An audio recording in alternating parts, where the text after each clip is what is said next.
à toutes et à tous l'équipe, j'espère que vous allez bien. Pour cette nouvelle vidéo, on se retrouve pour le résumé complet de la deuxième étape du Tour de Suisse 2025. Voici le profil de l'étape du jour, 177 km au programme, assez plat dans la première partie, assez vallonné dans la seconde partie, un profil ouvert à différents types de coureurs, puncher ou sprinter, car les ascensions ne sont pas non plus sur des gros pourcentages et ne sont pas très dures en soi.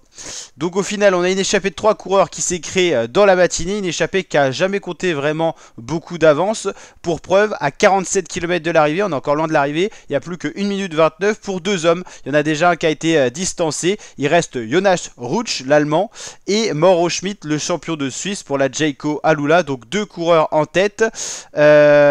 Et donc Jonas Rutsch et Mauro Schmid qui sont un duo de tête à 1,29 du peloton, donc peu de probabilité d'aller au bout. Ils font la descente à fond dans ce faux plat descendant, dans cette descente même. Dans le peloton, ça accélère sous l'impulsion des Tudors, donc on a pas mal de coureurs de lâcher. C'est Marc Hirschi et Julien Lafilippe qui font le tempo, certainement pour leur sprinter maison du côté Tudor, ou alors le tempo de Marc Hirschi pour une attaque de Julien Lafilippe à 37 km de l'arrivée. C'est encore loin, mais plus que 41 secondes pour les deux hommes de tête. Bah oui, cette accélération fait revenir le peloton très rapidement sur l'échappée du jour. C'était Sinval Didier, le troisième qui était dans l'échappée. Il a été rattrapé par le peloton et distancé. Le maillot jaune qui est français, donc le voici à l'écran. Il est bien au chaud, tout va bien pour lui. Toujours deux coureurs en tête qui se disputent les points du grimpeur. Et une autre formation qui vient les relayer la Tudor, c'est la formation DSM. Ça fait pas l'affaire des échappés. Différentes formations veulent rouler pour jouer la victoire d'étape. Et donc les deux hommes de tête voient leur écart considérablement se réduire. Pas de pluie aujourd'hui pour le Tour de Suisse, hier c'était le cas. Donc des routes un peu moins glissantes. On a eu droit à des chutes, notamment Jan Christen hier. 16 km, plus que 13 secondes et plus qu'un seul homme en tête.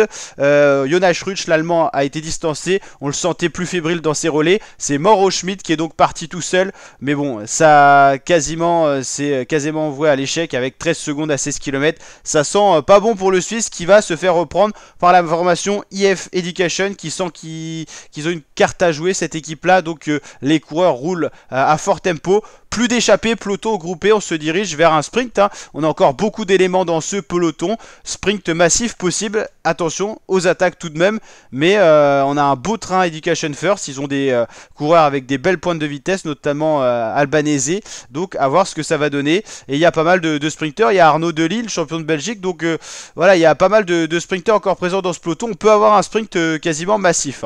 2 km 7 de l'arrivée, c'est Jan Christen qui décide d'attaquer pour la formation AE. On l'a dit, il est tombé hier, mais il décide sur son tour national, le Suisse, d'attaquer. Et belle attaque tout de même, à 2 km de l'arrivée maintenant. C'est bien parti pour Jan Christen pour aller chercher peut-être une sacrée victoire d'étape. Il est assez loin au général, mais il peut rêver de la victoire d'étape aujourd'hui. En tout cas, il a fait une belle percée. Ineos qui vient prendre le relais et vient aider Education First. Pas mal d'équipes qui accélèrent. On voit Julien Alaphilippe qui fait le train de la Tudor. Et ça revient très très vite sur Jan Christen qui va se faire reprendre finalement. Avec donc pas mal de coureurs qui décident d'accélérer. On voit le champion des États-Unis également à l'écran. Là ça attaque de partout. C'est un peu fouillis. On a Albanese, le Education First qui s'est glissé dans la masse. Et c'est finalement Albanese qui va s'imposer sur une ligne d'arrivée qui est arrivée assez rapidement. On était dans une sorte d'enchaînement de virages et c'est Albanese qui a même pas vraiment fait un sprint mais qui était le plus rapide de ce petit groupe là qui s'était détaché du peloton qui va venir s'imposer. Victoire de l'Italien Albanese. On va aller voir les classements complets justement. Vincenzo Albanese s'impose devant Fabio Christen, le frère de celui-là qui avait attaqué un peu plus tôt, Jan Christen. Lewis Askey, le Britannique, fait 3. C'était Quinn Simmons, le champion d'Amérique, qui fait 4. Danny Van Poppel, sprinter, fait 5. Paul Lapera, premier français, fait 6. Peyo Bilbao, 7ème l'espagnol. Nicolo Buratti, Gal Olivar et Fabio Vandenbossche pour finir ce top 10 sur le classement de l'étape.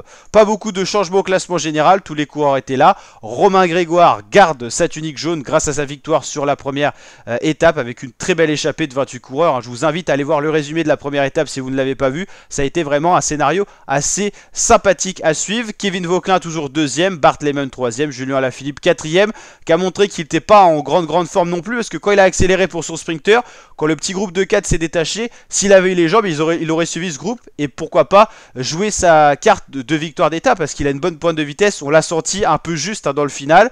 Ben O'Connor qui a fait quand même la bonne opération parmi les coureurs favoris au départ, en prenant l'échappée hier, il est 5ème au général. Il y a 3 minutes de retard pour Joao Almeida.